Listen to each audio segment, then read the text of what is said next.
What is up, guys? He's your boy Phil Shocker, the 96 Hedgehog here with our Week 3 team builder going against the Galactic Metagross and Coach Damien.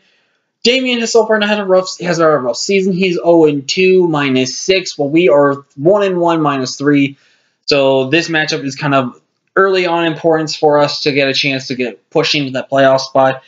But this is a very interesting matchup to where I think I have team advantage. But Damien does have some decently good counters to some of the things on my team that can just click buttons versus him.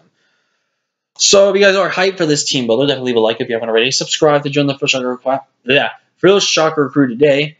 You should be friendly with the king of the crew. So let's go over his team. He has got Crobat, Kyurem Black, G-Max Dreadnought, Reuniclus Electivire, Scrafty Comfey, Alolan Muck, Registeel Poltegeist, and Claydol. So far, he has got little to no hazard removal, but he does have a Grounded Poison, which really helps against Toxic Bites, which I could very well bring if I really want to, versus his team. Stealth Rocks don't hurt his team too much, which is also a really good thing that he has. The only thing that's going to hurt his team so much is just going to be Spike users, so that's going to be something we could have taken advantage of, but we don't really have the best Spikers in that sense. But we do have Ferroform for that, but we don't know. But, yeah, looking at his team, I think the Crobat definitely counts for hazard removal, and it's just a really good annoyance for my team. Kyurem Black is just always so good to bring every single week. His G-Max Dreadnought actually looks really good against me if he gets a Rock Polish up. If he gets a Rock Polish up, we are in deep guano. Reuniclus, I think definitely comes. Even though, yes, I do have things like Runorigus, but I just think he's what he's gonna prep for. I think he's definitely thinking Dracovish is coming. I definitely think he thinks Ferroform comes. And actually, I just realized I didn't put Toxtricity on this thing. I should probably put Toxtricity on this team. We'll figure that out later. If I will put Toxtricity on this team or not, because actually I'm just not remembering. Toxtricity is just so good. Oh god, it's so good. But yeah, I think Electivire has to come with its move coverage, and I think I already know its move coverage. It's going to be Elemental Punches and Fire and Ice, Electric Stab, and then Earthquake. It's its only moveset, I feel like.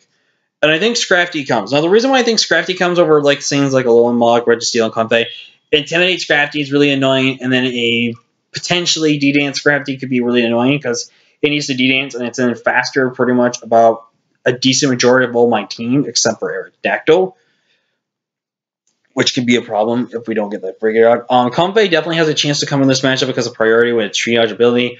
Alolan Muk is another one I think could potentially come because my only ground type is actually technically weak to this Pokemon, but I got strategy to counter that. But other than that, Muk I think just gets beat by so much on my team. I don't really know if he really wants to bring it.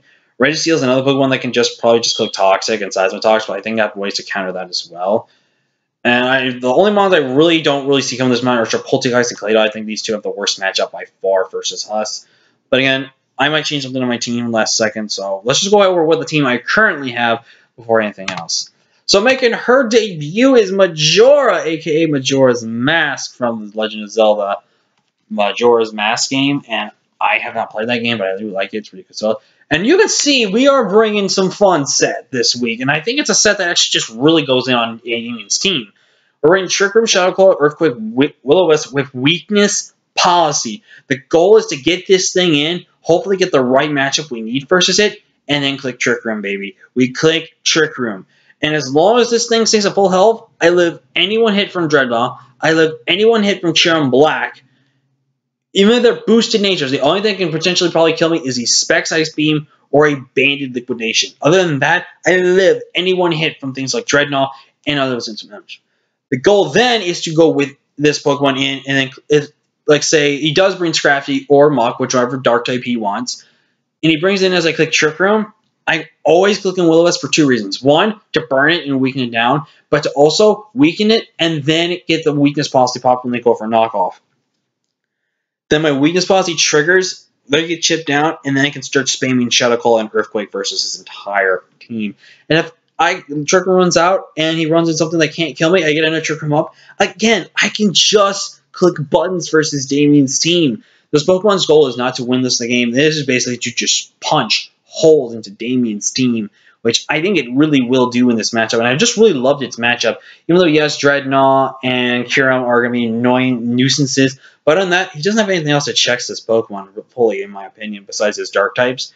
But his Dark types in his end will actually going to help me. And plus, I can burn them under Trick Room, which is really good as well. Megan has also debuted Rapture, and Rapture is playing two roles in this matchup. It plays not only an offensive role, but it also plays a support role in the same way. Running max attack admin, enough speed to outspeed literally everything on his team except Scarfers. With 156 HP, it gives me a lot of good bulk. And then, like I said, max attack adamant. We're running Stone Edge, Earthquake, and Air Lace. This destroys Damien's team so easily. It really just does. I decided to go with Pressure because I feel like if we can just try to PP stall out some of his moves, it, in the end, could actually benefit me instead of hindering me. We're running pretty much my dual Stab and Earthquake because it was all I really need, and then the Tailwind is there. Tailwind, as soon as I get this in, I click Tailwind, and if he wants to go something like Kieran Black dies to Stone Edge. Straight up dies to Stone Edge. The problem will be this, I have to land it. But if he goes into something like Scrafty, I 2-hit KO Scrafty with Aerial Ace. If he goes into something like Dreadnought, I 2-shot Dreadnought. Actually, I have a chance to knock out Dreadnought from, just because it's like a 91 to 100 something roll. So I would probably be willing to take that risk or switch it out into some other Pokemon that can actually benefit the team. So there's actually two aspects to this team. It's Trick Room potentially options, and then there's also the option of Tailwind, which is really good in this option. And that's another reason why I drafted Aerodactyl, was Tailwind support for this team. Up next is Mr. Vish himself with the good old Choice Band set. I know a lot of people were probably wondering when the heck I was going to get this set going. And as you can see, I only have two moves. I literally just need to click these two moves versus this team.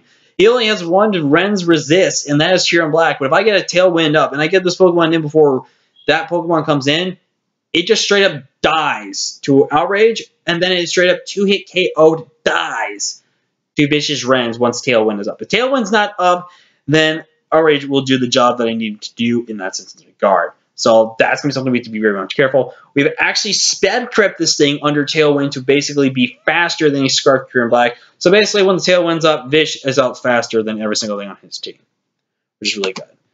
Up next, Ring Gladiator, Sirfetch'd, and I felt like Sirfetch'd had just such a good matchup in this game. And I think it's maybe going to be one of the Pokemons we swap out. I don't fully know yet if it will be or not. But I love Sirfetch'd this game. Sirfetch'd with 140 HP, max attack, adamant, 36 defense, 80 speed depth, with the leftovers in that Scrappy, just in case he does bring the Poltergeist, and I want to be able to hit that thing super effectively.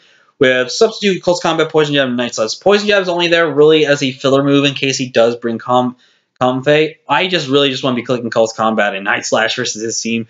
Night Slash is only really there for the Crobat, but pretty much if Crobat is weakened and I get a Substitute up and he doesn't roost stuff, and I get rid of him, Close Combat just destroys his entire team if the Comfey is not there. Again, it literally just destroys so much. Again, if Claydol is there as well, I have Night Slash as well. Up next, maybe get switched out, or the next one you'll see. Well, we'll talk about this stuff right now. We are bringing Ganon or our leftovers with a fully physically offensive set with bulk up this week. Darkest Layered, Spirit Break, Drain Punch with 176 HP, 12 in 24 in attack, 196 in defense, 112 in speed depth with a careful nature. Basically, this mon is to set up a bulk up, and it takes one hit from Comfey, but then we click Spirit Break and 2 KO that Pokemon. And what's good about Spirit Break is it guaranteed lowers the special attack by 1. So if he's a Life Orb Comfey, basically he takes about 9% of recoil damage, then he takes the damage from Spirit Break. Then basically if he tries to want to get more health back from me, he clicks Rangus again, takes on 9%, and puts him himself basically in the range to where we keep him from killing us, and I kill him back with the Spirit Break. So basically this Pokemon, if it starts sending bulk ups up, this Pokemon will roll hits for days and basically can win us this game. So this is definitely, I think the first 5 I'm keeping. This Pokemon Thorny we might actually switch out at the last second for Toxicity, because I actually just realized I remember how much I was talking about Toxicity in this matchup. But if we do keep Thorny, here's the set. We're running Rocky Helmet, which I don't think is the best item, but I don't want to run 3 Mons with leftovers. I think that's kind of just stupid. And I don't think I really need leftovers on this Pokemon. Jarball, Power Up, and Knockoff are just... Power Up is just there for general hindrance. Jarball is really good, is just a move to hit people. Knockoff is really good to remove items, and Need Seeds just to be annoyance. Max HP, 16 in attack, 128 in defense, and 112 in speed. So a mixed defensive with more of a speed set. And that's going to be the team. Again, I might change the Toxicity. I'm really going to look over my options with this team again with Toxicity on it and go from there. But until then, guys, I'm in Phil Chocolate Nice. Thank you so much for watching the video. Until next time.